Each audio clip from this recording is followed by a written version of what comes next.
എല്ലാ പ്രിയ വിദ്യാർത്ഥികൾക്കും പുതിയ വീഡിയോയിലേക്ക് സ്വാഗതം. +1 പബ്ലിക് എക്സാം റിസൾട്ട് 2025. നിരവധി വിദ്യാർത്ഥികൾ കമന്റ് അയച്ചും അല്ലാതെയൊക്കെ ചോദിക്കുന്ന സംശയങ്ങളാണ്. വാല്യൂഷൻ ലിബറൽ ആണോ അതോ വാല്യൂഷൻ സ്ട്രിക്റ്റ് ആണോ? റിസൾട്ട് വരുമ്പോൾ ഈ വർഷം വിജയ ശതമാനം കൂടാൻ സാധ്യതയുണ്ട്. Must watch.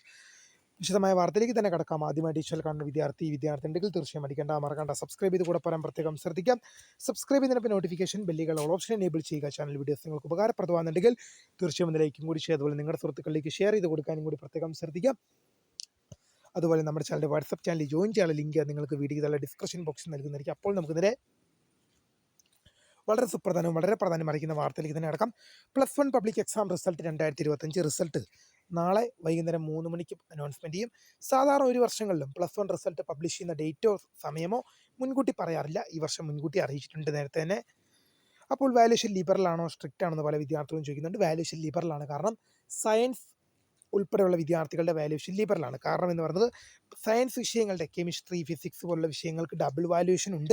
ബട്ട് അത് +1 ഇല്ല. +1 നിങ്ങൾക്ക് ഡബിൾ വാല്യൂഷൻ ഇല്ല. +2 മാത്രമാണ് ഈ വിഷയങ്ങൾക്കെല്ലാം ഡബിൾ വാല്യൂഷൻ ഉള്ളൂ. അപ്പോൾ പ്രിയ വിദ്യാർത്ഥികൾക്ക് +1 എല്ലാ വിഷയത്തിനും സയൻസ് ആയിക്കോട്ടെ, സയൻസ്, കൊമേഴ്സ്, ഹ്യൂമാനിറ്റീസ് വാല്യൂഷൻ എല്ലാം സിംഗിൾ വാല്യൂഷനാണ്. ഇപ്പോൾ കൊമേഴ്സ്, ഹ്യൂമാനിറ്റീസ് വിദ്യാർത്ഥികളുടെ വിഷയങ്ങൾ +1 ആയാലും +2 ആയാലും എന്താണ് സിംഗിൾ വാല്യൂഷൻ തന്നെയാണ്. ഡബിൾ വാല്യൂഷനുള്ള വിഷയങ്ങളൊന്നും കൊമേഴ്സിനും കൊമേഴ്സ് കുട്ടികൾക്കും ഹ്യൂമാനിറ്റീസ് കുട്ടികൾക്കും ഇല്ല.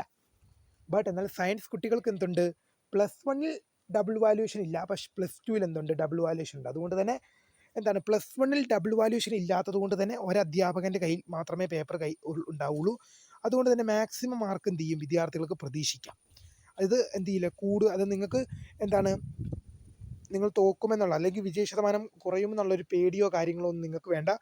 പാസ്സാകാനുള്ള സാധ്യത കുറവാണ്. കാരണം എപ്പോഴും ഒരധ്യാപകൻ പേപ്പർ നോക്കുന്നതാണ് നല്ലത്. കാരണം മാക്സിമം മാർക്ക് ഇട്ട് കഴിഞ്ഞാൽ ഒരധ്യാപകൻ ചിലപ്പോൾ കുറച്ച് കൂടുതൽ ഇട്ട് കഴിഞ്ഞാൽ മറ്റൊരു അധ്യാപകന് ചിലത് കുറയ്ക്കാൻ പറ്റും. അതുകൊണ്ട് തന്നെ ഒരധ്യാപകൻ നോക്കുന്നതാണ് എപ്പോഴും നല്ലത്. അപ്പോൾ അതുകൊണ്ട് തന്നെ ഇത്തവണ വിജയ ശതമാനം കൂടാനും വിദ്യാർത്ഥികൾക്ക് നല്ല മാർക്കിലേക്കും A+ ഗ്രേഡിലേക്കും ഒക്കെ എത്താനുള്ള സാധ്യത വളരെ കൂടുതലാണ്. A+കളുടെ എണ്ണത്തിൽ കൂടുവാനും ഒക്കെ നിങ്ങൾക്ക് എന്താണ് വളരെ സാധ്യത കൂടുതലുണ്ട്. എന്തായാലും വിദ്യാർത്ഥികൾ ചോദിച്ചതുകൊണ്ട് മാത്രമാണ് വീഡിയോ ചെയ്തത്. വീഡിയോ ഇഷ്ടപ്പെട്ട ലൈക്ക് ചെയ്യുക, ഷെയർ ചെയ്യുക, സബ്സ്ക്രൈബ് ചെയ്യുക. അപ്പോൾ my name is Karim, the founder of scribe for the verified and thank you for watching. By.